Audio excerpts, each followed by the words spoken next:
halls, and Matsui Sotokichi, a building contractor. More about him in a minute. Each of these encounters revealed some aspect of Japanese life that I found interesting.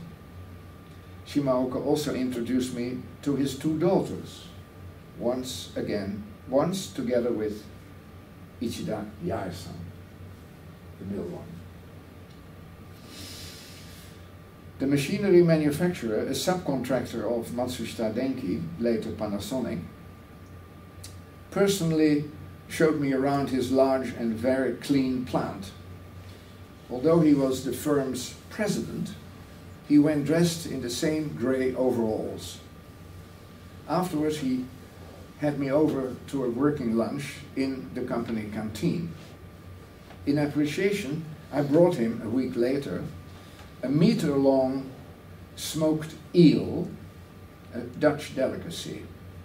It was part of an order placed with a smoking house on Lake Hamanako by a group of Dutch residents suffering from culinary nostalgia.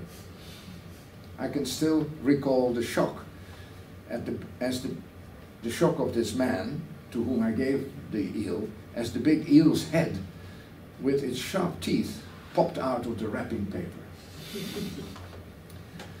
Not surprisingly, Shimaoka often had some sort of business with the people he took me to. The obi maker decided to use Rebs's drawings to decorate his kimono sashes, obi. The management guru had used Shimaoka to lecture businessmen on Zen meditation and its relevance to quality improvement. The gynecologist wanted to help his help in finding a tenant for an empty retail space that he owned in the Kiyamachi Shijo Sagaru district, right on the narrow Takasegawa River.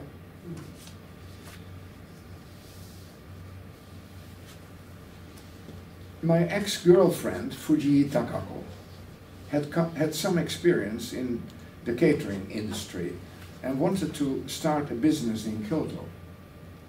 She thought the gynecologist's space on the Takasegawa would be just the right place for a small restaurant, a Dutch restaurant at that, if I would be prepared to act as an advisor.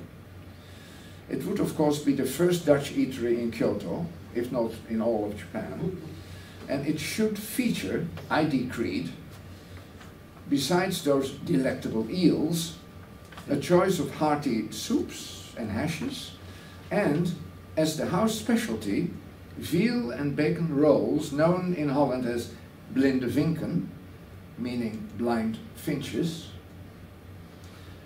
This rather inaccurate translation, mekurano suzume, blind sparrows, sounded so intriguing that its deemed potential for changing the eating habits of the Kyoto citizenry clinched the decision to go ahead. Takako's friend Ieda designed the interior. I arranged for a large antique copper kettle and some cookbooks and rural crockery to be air freighted from Holland.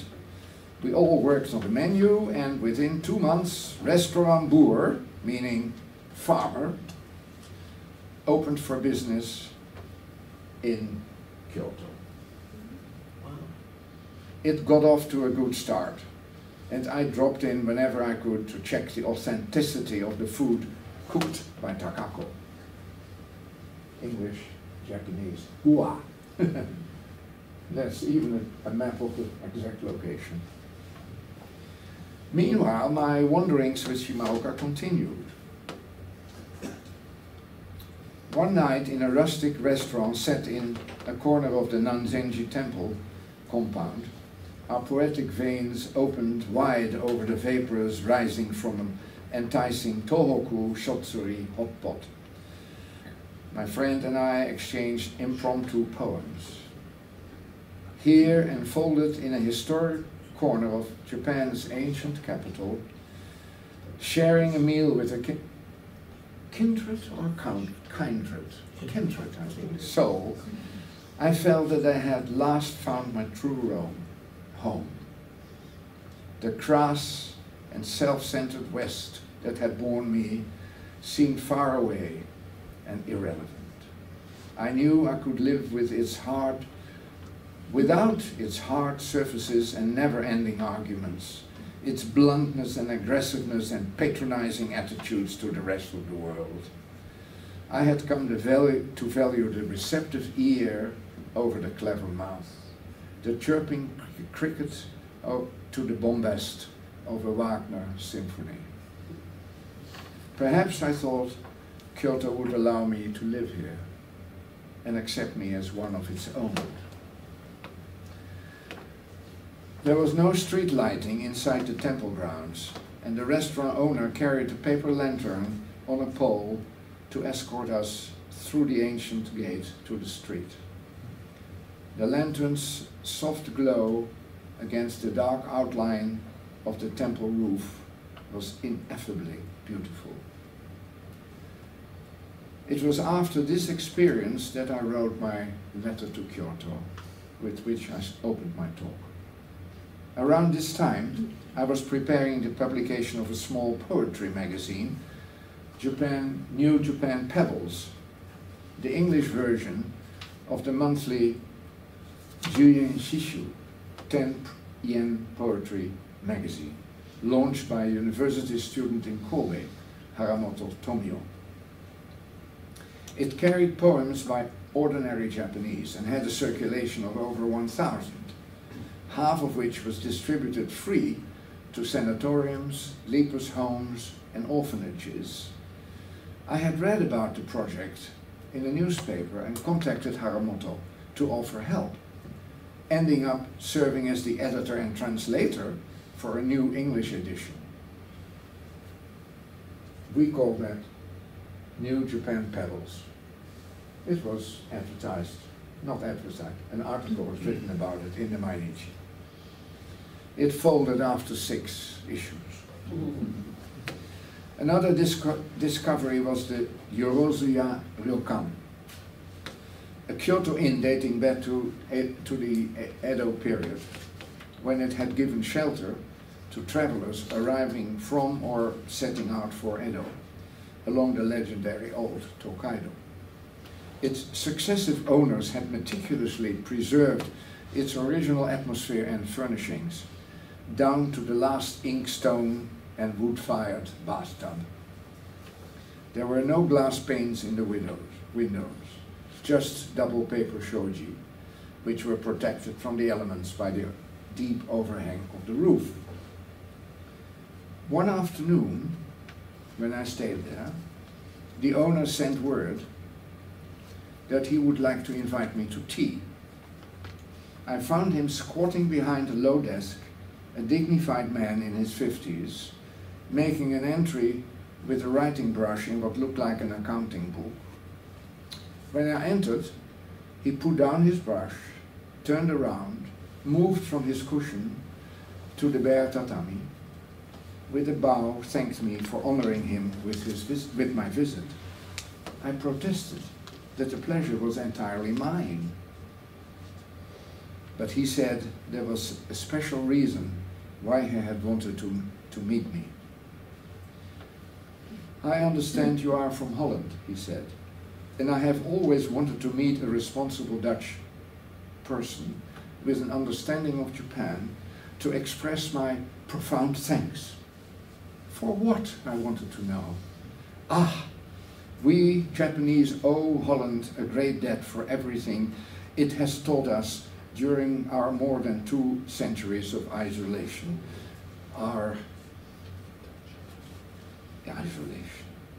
But for Rangaku, Dutch medicine and shipbuilding and botany and other sciences, Japan would have been an ignorant and backward country, an easy prey for empire builders. But our Meiji men were prepared because of what they learned in Ejima. And as a Japanese here in Kyoto, I want to thank you and your country for what you have done for us. With this, he made a deep bow, his little moustache practically grazing the floor mat. after which he ordered the maid to bring tea and sweetmeats. I did not hesitate to use this touching little incident in an interview for a Dutch magazine, the Holland Herald. By now I was spending most of my spare time in Kyoto, and I was thinking of moving there. But to go house hunting, I needed a temporary base in Kyoto, and that's where Matsui-san, previous slide, the contractor, came in. He and his wife offered to put me up, and when he heard I was looking for a separate place for my housekeeper, he said he had 2 guest bedrooms. So I gave notice to my unseen Asia landlord and moved my little household to Kyoto. Matsui-san was trained as a traditional joiner, specializing in fine houses and temples, but he had found general contracting more lucrative and now lived with his young family in a spacious house in Yamashina, a Kyoto suburb close to the Higashiyama Mountains. From here I commuted to work in Osaka, and on weekends went around with an estate agent looking at houses. Smitten as I was with everything Japanese, I wanted something authentic, part of a temple, an artist's studio, or a Sukiya-style house. But after weeks of searching, I had found nothing remotely meeting my expectations and limited budget. Then I thought of Gion, the famous geisha district with its exquisite wooden houses and its mixed aura of sadness and gaiety. Only once I had set foot in a geisha house. It was a very cold, wintry afternoon, and Shimaoka and I had been walking for hours and were passing through Gion. Without warning, he rang the doorbell of a typical latticed Gion house. As we waited, I noticed the dainty cedar nameplates of 2 or 3 geishas living there. Though it was outside business hours, we were admitted thanks to my friend's clout. I remember the dust on the table in the slanting sunlight and the girl's unfinished makeup. And the piercing cold. Kyoto is notorious for its sokobie, the cold creeping up from below. And in this unheated room, I understood what that meant. But the hot sake helped warm the bones, and soon they brought the hibachi and something to eat. What I remember vividly is the sounds from the street, click-clacking of the geishas geta on their way to the bathhouse, the tuning up of samisen in preparation for the evening's work, a vendor's cries, a distant voice singing a ballad. The next day I asked my estate agent what he had available in Gion. He looked doubtful, but nevertheless took me to one of those deep and rather narrow geisha houses which he said could be had cheap because there had been a fire. The top floor was gutted and part of the roof was missing. What decided me against that was not the price, which I could have managed with a mortgage from a local bank. It was the sudden realization that living in Gion, while working for a Dutch bank in Osaka, was a cultural leap too far. I called off the search and eventually found a house in Nigawa, Nishinomiya, between Osaka and Kobe, not far from my old neighborhood. Thanking my generous hosts for putting us up and storing my belongings for 3 months, I ordered a removal van. The faithful Komatsubara-san rode along with the van's driver. It was October 1958, and because of my continued stomach problems, my doctor had advised a week's holiday. So once again I opted for Kyoto, where I had actually never spent more than a day or two at a time, apart from those months with Matsui-san, although there I only spent the weekends because I had to work.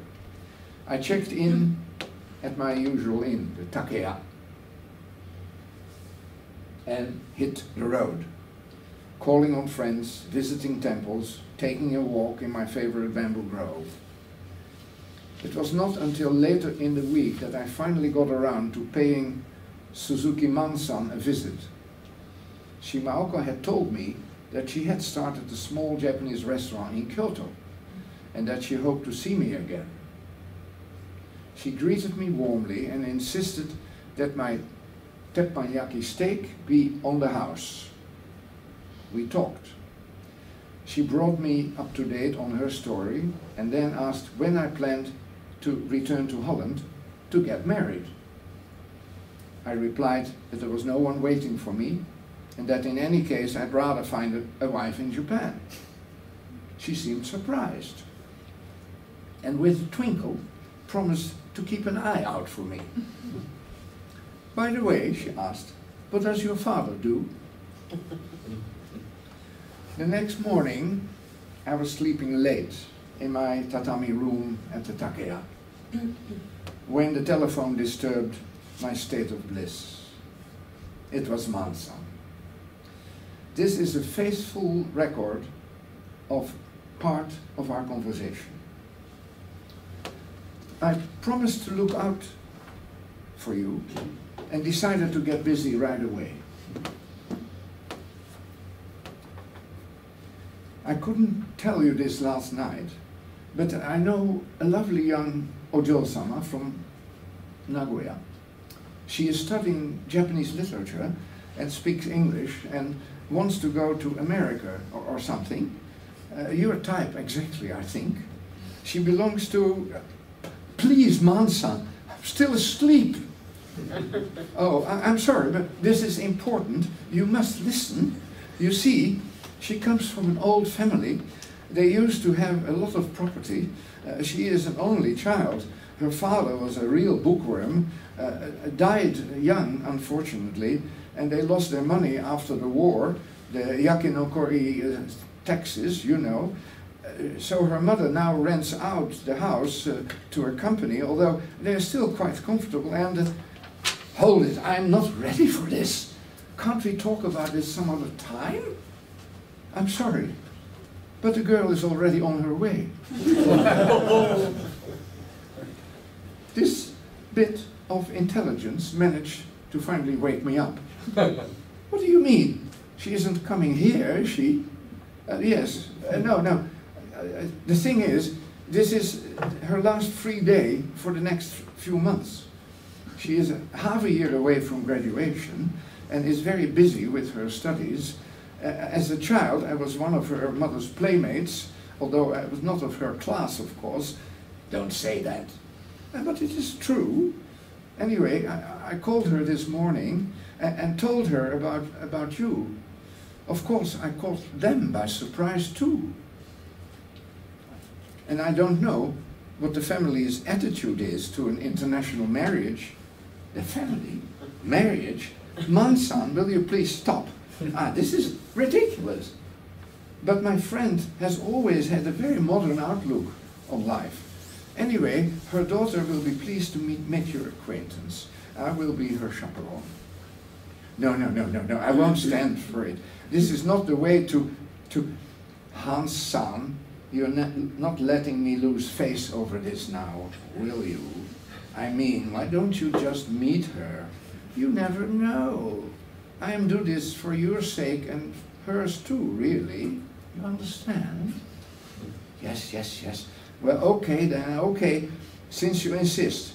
But I'm under no obligation to marry her. Silly boy, of course not. This is only a miai. If either of you decides not to meet again, that's it. I understand she has already rejected a few Japanese suitors anyway. Oh, so she is hard to please, eh? What do you expect? All worthwhile girls are. Now listen, her train is arriving at 12:30. We are meeting at 1 o'clock at the Shokaro. That is the Japanese inn and restaurant down the road from Restaurant Boer. It's a suitable place for Omiya, I think, near the Kamo River. I'm sure you'll like her, and I know she'll fall for you. Now I must hang up. Got to get dressed. I was stunned and hadn't noticed that the innkeeper's wife had brought my breakfast. The idea! And all because of one loose remark, I had rather find a wife in Japan. I reached for the phone to call the deal off. Instead, I asked the girl's name, Yoshida Toyoko. Yoshida Toyoko. She's a proper young lady, and don't you forget it. Yes, yes. 2 hours later, I was ready for the show, and I arrived at the Shokaro restaurant at 1 p.m. sharp. The young lady and Mansan were waiting in the private tatami room. I am Toyoko, pleased to meet you. The formality of her bow was undercut by a girlish giggle. Hajimemashite, I'm Hans. She was dressed in a lovely kimono. Her lively eyes and slender hands struck an immediate chord. A small jade ring was her only ornament. After exchanging some pleasantries, we launched into a discussion of literature. Kyorai's haiku, Kawabata's and Dazai's novels,